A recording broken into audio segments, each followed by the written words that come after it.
2, 1. Welcome back to the Go to Hell podcast. Strong opinions, weekly held about Christianity, the church, and beer. I'm your host, Tim Curley, and I'm joined by my co-host, Colton Pierce. Colton, what are we going to drink tonight? We're drinking a few things tonight. We're doing a Sierra Nevada spread. We'll be queuing you in whenever we add to our beers, because we got quite a few in the fridge. We're starting off with the Sierra Nevada. Well, we actually started off with the Nooner, the Pilsner from Sierra Nevada. That one, we said it was a really tasty Pilsner. It's pretty hoppy for a Pilsner, if we're being honest. Doesn't have some of those floral notes that Pilsners can often have, coming in at 5.2% by volume. It's tasty. We talked about it once, so we haven't really given Sierra Nevada too much love on this show. We talked about some of the really big breweries in California, but we hardly have ever talked about Sierra Nevada. So tonight we're giving them their moment in the sun. I think we've had like the pale ale on here before, like once maybe. But other than that, we haven't really done it much. So we're excited to be drinking it this evening. We're drinking the pale ale as we speak, which it's a staple in the pale ale. No, I'm looking up our notes for the show. We keep copious notes this is our first Sierra Nevada on the show. Wow. Yeah. So, which is crazy because Tim used to be a really big Torpedo guy, right? Didn't you say that was like one of yours? Yeah, I mean, yeah, because it used to be where we're at, you could get Torpedo and Firestone's Union Jack pretty much everywhere. And now it's gotten crowded out. Well, it's gotten crowded out not by other breweries. It's gotten crowded out by their own beers. That unfortunately, they're hazies, which I do not like. Yeah. I don't like the hazy little thing and the other two that they do, but people love them apparently because every time I go to a party, someone's brought them over. My daughter's boyfriend brought it over a couple weeks ago. I had one. Sorry, Ken. I don't like it. It's not good. But it is crowded out the Torpedo off a lot of the shelves. And then if they do have the Torpedo, they have the new Atomic Torpedo, which is like 9.5%. So, which it's in the fridge, by the way. So there's a possibility we might be drinking that. Also, the one that you have is not the one that I had.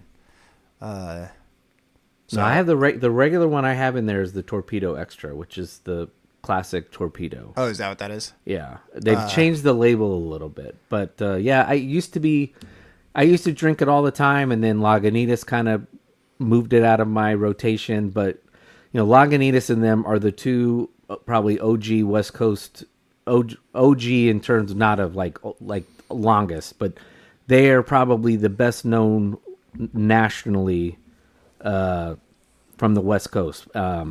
Lagunitas has a plant in Chicago. Sierra Nevada has one in Asheville, North Carolina. So they now distribute all around the country. So right. Even though we like Stone, I don't think Stone does. Maybe they do, but those two companies have gotten so big that they distribute pretty much everywhere. So.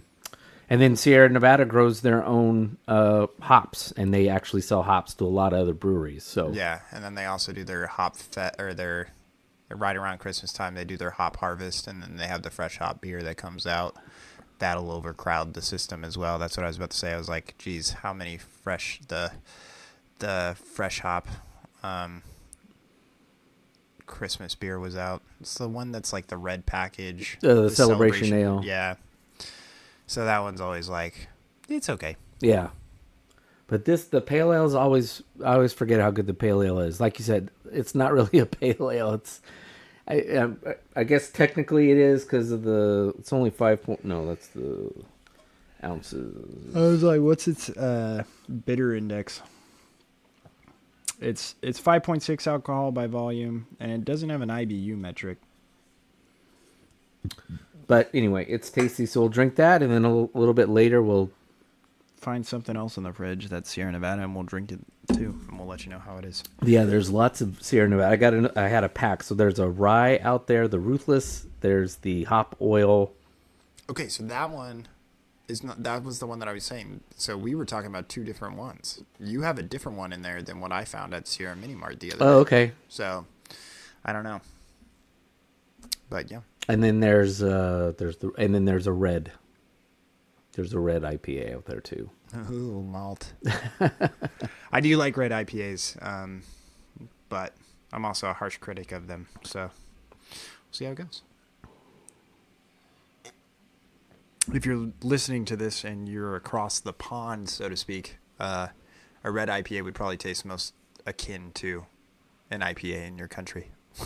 True. It's like, so if you come to this part of the world and you're looking for an IPA that tastes fairly similar, you're like, I'm in England and I love IPAs. Then you love red IPAs in the United States. I had a coworker who lived up in Montreal, and he came down here for a couple days for us to kind of do an in-company conference. And beer drinking excursion. Well, he was all in. He couldn't wait to get out of our daily work sessions because he wanted to go drinking with Tim. And so I wasn't quite sure what he was used to drinking. I figured in Canada, I know Canada's got some really nice ales.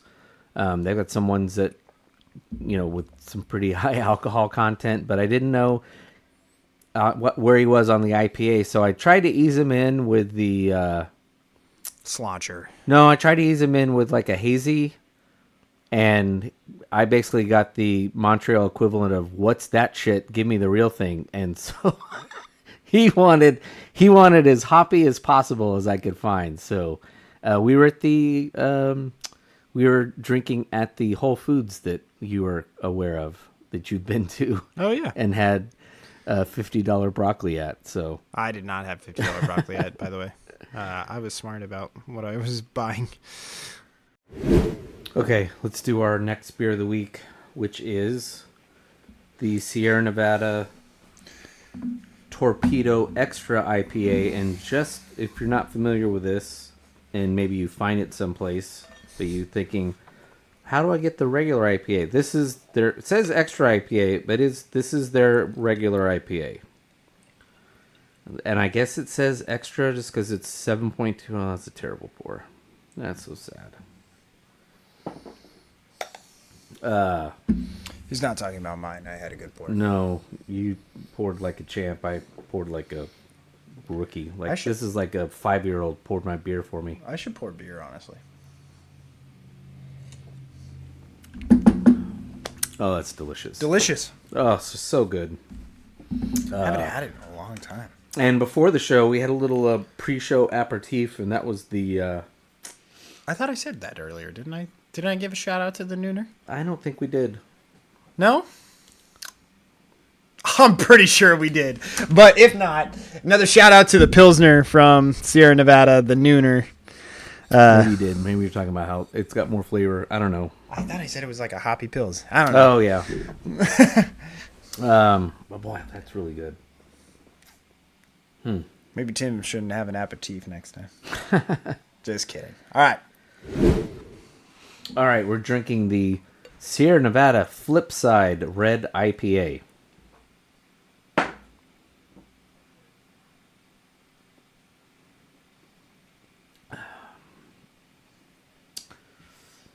Oh, it's delicious. All right, I believe you. I haven't had it yet.